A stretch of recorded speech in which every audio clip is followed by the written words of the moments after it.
Good morning, Michelle. Happy Sunday morning. Good morning to you. And it's a beautiful sunny day, a little bit chilly, but yeah, lovely. And I have to excuse myself for once again being in the car because this is a trail that we're creating. So we're always moving from spot to spot. So I'm pretty excited about having you on our trail as one of our offerings. I'm even more excited having just been to your exhibition and seen what you do. So how do you describe yourself? In terms of occupation? Oh, well, I'm first and foremost an artist. I guess I'm also an educator, and I've been teaching most of my adult life and in different capacities. So I worked a lot in tertiary education, but now I'm really focusing more on community-based workshops. So much smaller groups, you know, skill sharing, but also creating those circles where people can sit and think about what they're making. I'm kind of giving them some tools to help them produce something that is meaningful to them. Yeah. That's what I absolutely loved about your work when I went to see it was the meaning behind it all. Of course, every artist has meaning behind what they do. It's a form of expression after all. But there was such a lot of richness in the layering of your of what you put into each of your artworks. And it's a beautiful thing. How did how has this evolved? Where did you start at the very beginning of your artistic endeavors? Well, it's hard to sum up, 35 years of practice in a couple of sentences, but I've always been interested in making. As a kid, my sisters-in-law were both dressmakers, and both of my brothers were, great at woodwork and metalwork and things like that. So I've always been around people that make things, not as artists, but more kind of craft, I guess. And when I went to art school, I studied painting because it was the one thing that was a bit of a mystery to me. I hadn't really done much painting as opposed to, construction and sewing. Um, and I guess uh, painting for me was really about surfaces and what you can see. And as my course progressed over the years, I actually became about more interested in things that you can't see, and so about absences and also about spatial practice. So I love working three-dimensionally. I'm really interested in materials. I'm particularly interested in materials that have a relationship to the body.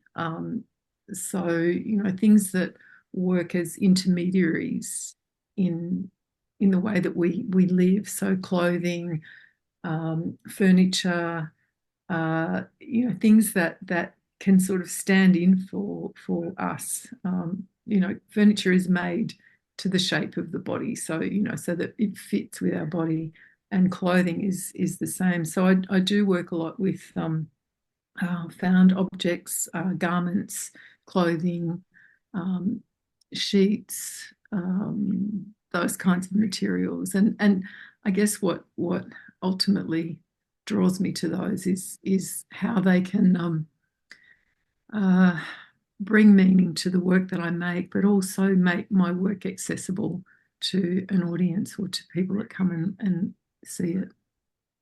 I think that is so true because it also refocuses the eye when you walk away from your work, like having seen things that are things we use every day, handkerchiefs, Yeah. curtains, nets, and it starts to create an artistic appreciation of what may not have been there before. So it's just gorgeous the way that you bring small objects and people's focus to those small objects so that they're really honing in on something that's fundamental to their lives and exploring that from a very deep point. It was really quite lovely.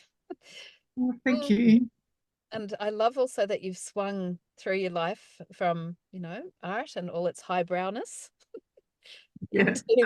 into coming into interacting with day-to-day objects and making it multidimensional rather than surface. So thank you for being where you're at. And the other layer of what you do is the educational component. So it's and that's where we enter into it. Mhm. So, the Yila Healing Trail is all about giving people a really interactive experience with their own creativity, their own sense of humanness, their own connection to country, all of those things. But we've, I think that experience in itself of true wellness has to be multidimensional. It can't be just something you read or saw. It has to be you engaged in the process. So, maybe you could tell us a little bit about the workshop that you're offering. Thanks, Kate. And also thank you for the invitation to be part of the Yila Healing Trail. I'm really excited to be able to bring this workshop to to you and country. And I've been, I guess I should explain. I A few years ago, I had the great privilege of being an artist in residence for Tender Funerals in Port Kembla, along with two other incredible artists, Jodie Phillis and Malika Rees, who are musicians and composers and performers. And so I had this opportunity to bring my art practice into that space of grief and loss and death and dying, which it's not at all a morbid space. In fact, I find it to be very life affirming. So, so that really opened up a whole lot of possibilities in terms of what an art practice could be and where a practice might exist. And so, bringing a studio practice into relationship with community was incredible. And I think it brought about a fundamental shift in the work that I make. And I think the exhibition at Wollongong Art Gallery reflects that.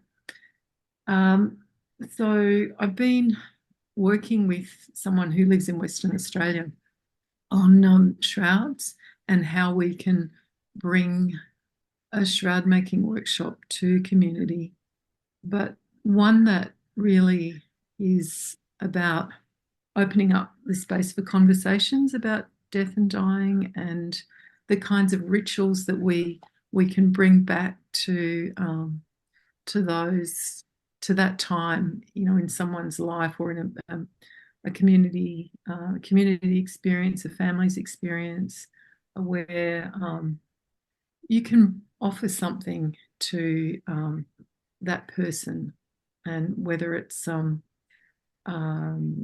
whatever that ritual might be. But I'm really interested in where textiles can come into practice and can come into that space. So the idea of a shroud making workshop really is an opportunity to sit around in a circle with a group of people to have those conversations. Sometimes they're difficult, and people can bring their questions to that because death and dying, traditionally has was very much grounded in community, and everybody knew what to do. And that slowly changed as the whole industry around funerals and death and dying became more commercialized. So to offer a space where people can come with their questions, but in a way that's very safe. It's not judgmental. No question is unwelcome. And what we do in that space is working with stitching in a way that is an opportunity to be making something towards that, but it just brings kind of opens up a really lovely way of being together. So to sit and be working with your hands is quite meditative and relaxing. At the same time, allowing people to just sink into that space that may not be super comfortable. So yeah, I'm just really conscious of making a space where everyone can feel quite relaxed and welcomed.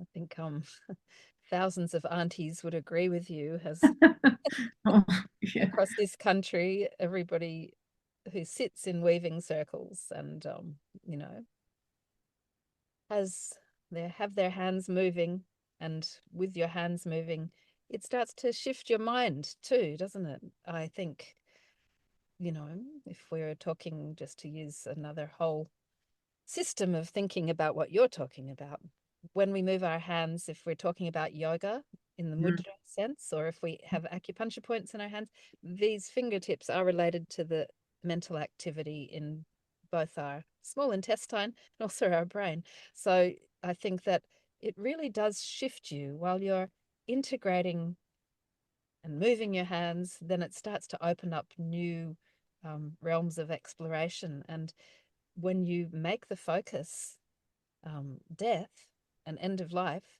then that really does help people to think deeply, to do while they're talking. Yeah, it's pretty exciting. Love So, the analogy with yoga because really that that kind of practice is really like settling down into the body and that activity of whether it's writing or drawing or stitching, it really does just it's like a big breath out and you can kind of just relax. So yeah. Um, and you're starting the workshop at a fairly historical place, a little gorgeous, I love it anyway, graveyard near Lake Conjola that's on a hillside surrounded by trees and birds. Um, would you like to explain that part of the workshop? I think that's at 9 a.m. on Thursday, the 17th of October, part of the Yila Healing Trail. So why did you choose to gather in a graveyard first? well, thanks, Kate. It's just an opportunity to come together as a group and set um, the space for the day. So we will meet there, and I'll just have some very simple, I wouldn't really even call them exercises, but just some prompts for people to um, arrive. So we'll be walking around in silence, um, just observing, looking, maybe reading. Reading, when I say reading, I mean looking at what's in front of them. So not reading physically a book, but just observing what they're seeing, listening, recording maybe with some text or drawing, and and really being um, mindful of where they are and um, and and thinking down through the layers of the earth that we'll be standing on. So, those layers of time and history. And graveyards are great for that. They're a really good reminder of, who's there, who's come before. And if you think down through those layers, um, it's not just our recent history, but, you can really think down and imagine the feet that have walked those pathways. I have a regular walk up to a cemetery near where I live, so a few times a week I do a lap around that, and it looks out to sea. So it's a really grounding exercise. In the United States and the United Kingdom. I was just trying to look something up. I do apologize for interrupting. This man is one of the more insistent people in the world. Every time I turn my phone on to have a look at something, he starts talking. Have you read Anam Karam? No. It's a beautiful book, and I was just looking up his name. I know it's John, and I want to say John Elliot, but I don't want to get that wrong. Well, So, that was my father is John Elliot. oh, That's kind okay. Well, let me just see if I've got that right before I yes, I'm just sorry about that, everybody. The human element, hey? Um, his name is John O'Donoghue. I'm so sorry. So, that's yes, all right. interesting. I've conflagrated your father and John O'Donoghue. But he's an incredible writer, and he's passed now, maybe 20 years ago. But he was talking, there's a particular part in that book which talks about um, a man going for a walk with a priest in Irish countryside. And the priest deliberately says, "Don't ask me any of those sorts of questions." And he, anyway, persists and he says, "How do we know, how can we, where do you go to when you die? What happens?" And he persists and persists until finally the priest says, "Well, I'll tell you then, but whatever you do, don't tell anybody else, I'll tell you." And he lifts his hand, and the man looks under his hand and sees the deceased, the past spirits of both humans and non-humans, as thick as dewdrops on the grass, is the way he says it. And, of course, we all pass on, we all move from form to no form, etc. And around here, that was always understood, wasn't it? Like there's such an understanding that the aunties and uncles and ancestors are walking alongside and part of the whole story. It's something, again, that you alluded to. We've lost some degree of ritualization or knowledge of death. We kind of have lost that memory as well, or we have a vague feeling, goes through a bit spooky, scary, but they're kind of a weird thing that you do or you don't believe in, etc. It's a really interesting process, isn't it, to start to think about that transitioning um, from our form to when we have no form, and what how we might be after that. So, we may never know that until we too pass into no form, but it's certainly a field for rich discussion and in its discussion, allowing us to make the most of this life that we have here. Yeah. So true, and I think that's beautiful. I would love to know more about that. I'll That send it to you. author and the writing. Thank you. But as you were speaking, I was just thinking about that the distance that we have come to um, feel in terms of death and dying. But when when death touches you, when it brushes up against you, then those veils part. And I was thinking in particular about the terrible bushfires that we experienced, and particularly on Yuin country. Some of my family live at Conjola, and so I walked through that country in the weeks afterwards. And I was also thinking about the incredible loss of wildlife over that time, and human lives as well. But what I'm wanting to say is that when that happens, you do become aware of that very thin thread that connects us to life, and those kind of events don't happen very often. So we more or less experience it when we lose someone we love, or in the community. But on that scale, it just suddenly blows everything open, and you think, well, life is very fragile, and you forget how fragile it is. We get on with our lives and we go to work, and everything occupies our mind. So in some ways, the workshop is a chance to just retreat from all of that, and really give some time to think about what's possible, and how important it is to just, you don't have to do it often, but just to reflect on that. Absolutely. And I don't think that it's any kind of coincidence that we're doing the Yila Healing Trail here in Mm. the Shoalhaven. There was a great deal of mental anguish and physical here during the fires. And as you mentioned, one of the hardest things was watching our non-human family because they didn't have anywhere to go, whereas most humans were able to get out of the way. And that was just soul destroying for a bit. And it made everybody really have to think into what does it mean, And what the beautiful thing about what happened down here was that from that devastation, a lot of love came from other humans, a lot of money, resource, focus came in.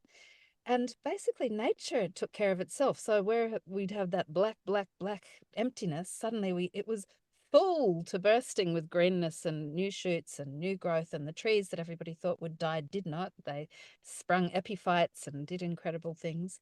Of course, there was a lot of change that happened, as well, which wasn't so positive. But there was a lot of positive, I'm saying, and a lot of growth within the human field. So, funding came into this area and people started to think really deeply into the life and death thing.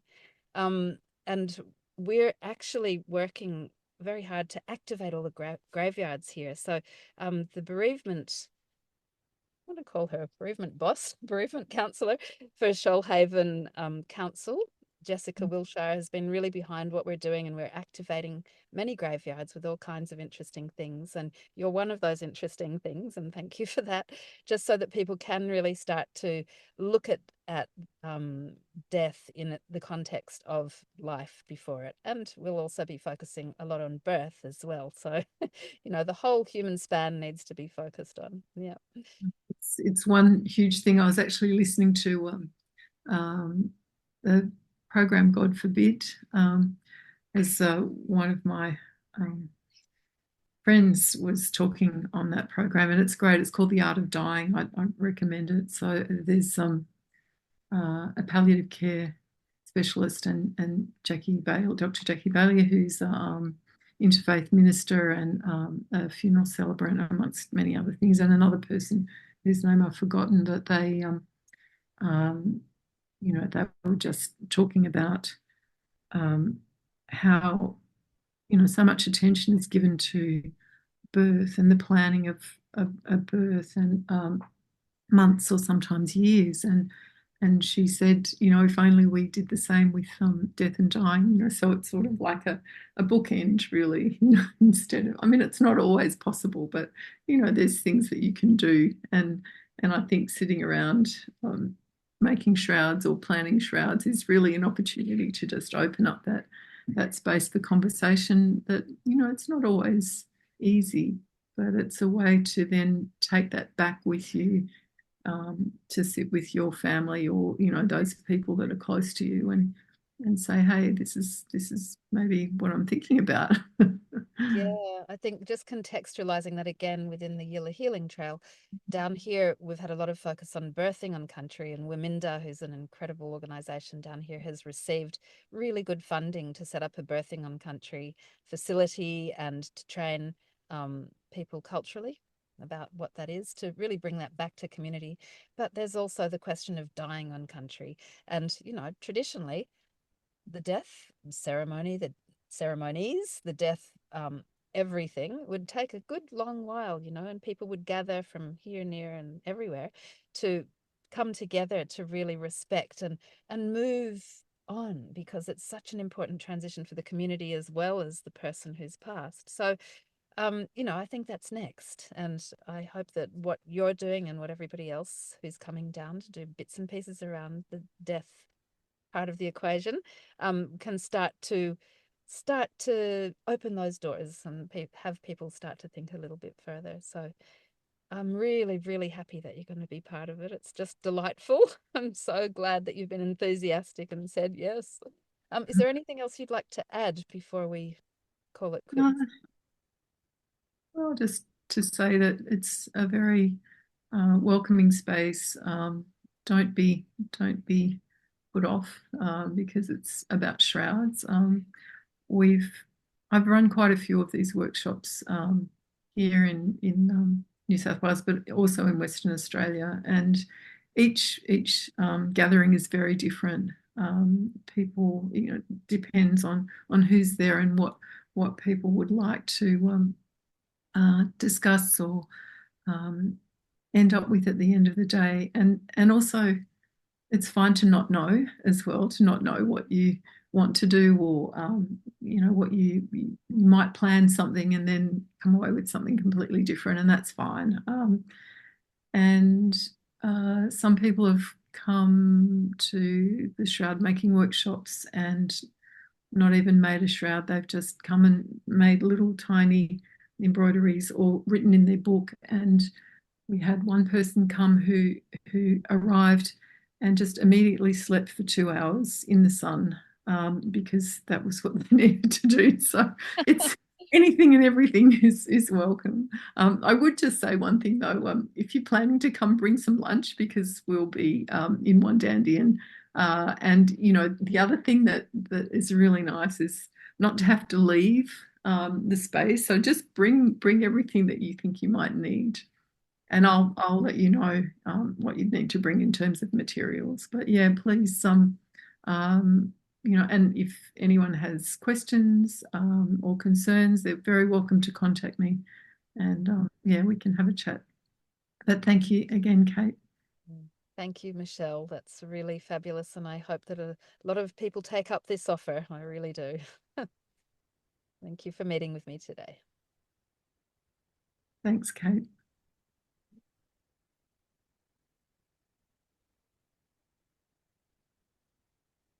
We'll have to cut off this last bit, Michelle, because it's gone